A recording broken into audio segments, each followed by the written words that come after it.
ભારત જોડે વાત કરીએ તો ભારત જોડે કયા કયા ટેન્ક્સ ખાસ કરીને જોવા મળે, બધાને આપણે થોડીક ડિટેલ્સ મેળવીશું, ડિટેલમાં પણ જોઈશું. T-90 is known as Bhishma tank તરીકે ઓળખાય છે. આની જો વાત કરીએ તો સર આ રશિયન ટેન્ક છે, રશિયા દ્વારા બનાયેલું આ ટેન્ક છે T-90 ભીષ્મ. આને આપણે હવે લાયસન્સ કર્યું છે અને ભારતની અંદર આપણે આને એક્ટિવલી ઉપયોગમાં લઈએ છીએ. તો સર આ એક્ટિવ જોવા મળે છે. આપણે કહ્યું તો કે sir main battle tank Bhishma tank.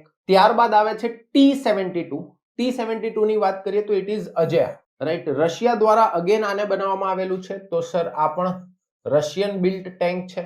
આપણે આને મોડિફાઈ કરીને ઘણા લાંબા સમય સુધી વાપર્યું, પણ હવે ધીમે ધીમે આપણે આને ફેઝિંગ આઉટ કરીએ છીએ, આને હવે કાઢતા જઈએ છીએ. એટલે T-72 ને આપણે રિટાયર કરતા જઈએ છીએ અને T-72 ના સ્થાને અર્જુના ટેન્ક અને ઇવન T-90 ટેન્કને આપણે સામેલ કરતા જઈએ. વધારે કરીને આપણે T-72 ને રિપ્લેસ કરવા માટે અર્જુન MBT જ ઉપયોગમાં લેવાનો પ્લાન છે.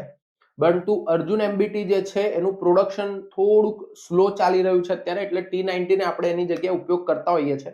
બટ પ્લાનિંગ એવું છે કે જેટલા પણ T-72 છે એને ફેઝ આઉટ કરીશું એટલે કે ગ્રેજ્યુઅલી થોડા કરીને એમને કાઢીને અર્જુન MBT ને આપણે લાવીશું. એટલા માટે જ અહીંયા શબ્દ વાપર્યો છે લિમિટેડ ઇન્ડક્શન કરેલું છે, એટલે કે હજી ધીમે ધીમે આપણે એને ઇન્ક્લુડ કરતા જઈ રહ્યા છીએ. કોને? તો કે sir the Arjun MK1A. Arjun MK1A ની વાત કરીએ તો સર આ જે છે આ અર્જુન MBT માંથી જ બનાવેલું એનું વેરિયન્ટ છે, થોડાક એડવાન્સ વર્ઝન છે.